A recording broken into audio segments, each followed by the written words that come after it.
Hello అండి అందరికీ. ఏంటి కాలీఫ్లవర్ చూపిస్తున్నా అనుకుంటున్నారా? ఈరోజు మార్కెట్ నుంచి కాలీఫ్లవర్ అయితే తీసుకొచ్చారు. చూడడానికైతే చాలా పెద్దగా ఉందన్నమాట. లాస్ట్ టైం కూడా మేము కాలీఫ్లవర్ తీసుకున్నాం, కానీ అవి చాలా చిన్న పువ్వులు. 50 రూపాయలకి 3 ఇచ్చారు అప్పుడు, కానీ అది అంత కొంచెం కూర అవ్వలేదండి. చాలా చిన్న పువ్వులు అనమాట. ఇది వచ్చేసి 30 రూపీస్ తీసుకున్నారంట. చాలా బాగుంది పువ్వు కూడా. అండ్ మనం ఎప్పుడైనా కాలీఫ్లవర్ కొనేటప్పుడు ఇలా ముద్దగా ఉన్నవే తీసుకోవాలండి. మధ్యలో గ్యాప్లు ఉన్నవి కనుక తీసుకున్నట్లయితే చిన్న చిన్న పురుగుల్లా ఉంటాయి అన్నమాట. ఎంత దగ్గరికి ఉన్న పువ్వు తీసుకున్నా సరే మనం కొద్దిగా చూస్తూ కట్ చేసుకోవాలి. ఎందుకు అంటే చిన్న చిన్న పురుగులు గ్రీన్ కలర్లో మధ్య మధ్యలో ఉంటాయి. నాకు ఈ పువ్వులో కూడా 2 పురుగులు అయితే ఉన్నాయండి, మీకు కూడా చూపిస్తాను వీడియోలో.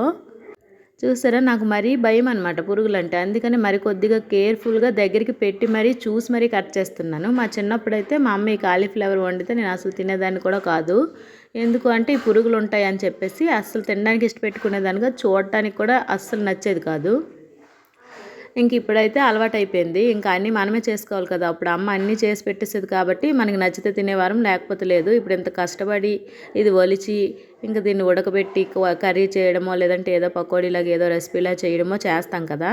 ఇప్పుడు మరి దీన్ని వేస్ట్ చేయడానికి మనసు ఒప్పదనమాట. అది బాగున్నా బాగోకపోయినా ఎలా వచ్చినా సరే తినాల్సిందే. ఇంట్లో ఎవరు తిన్నా తినకపోయినా సరే మనకైతే తప్పదు కదా.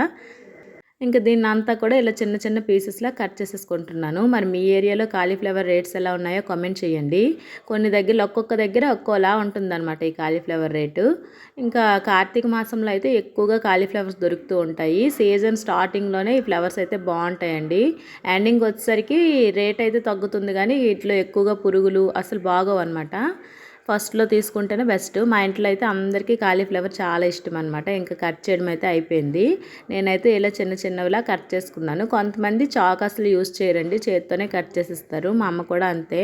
ఇంకా వీటి మధ్యలో దుంపల్లా ఉంటాయి కదా, అవి కూడా కట్ చేసి కూరలో వేసేస్తారనమాట. నేనైతే అవి ఏమి వేయను, ఓన్లీ ఈ ఫ్లవర్లా ఉన్నవి మాత్రమే వండుతాను. ఇంక ఈ కాలీఫ్లవర్తో ఏ రెసిపీ చేశానో నెక్స్ట్ వీడియోలో చూపిస్తాను. వీడియో నచ్చితే లైక్ చేయండి, ఛానల్ సబ్స్క్రైబ్ చేసుకోండి.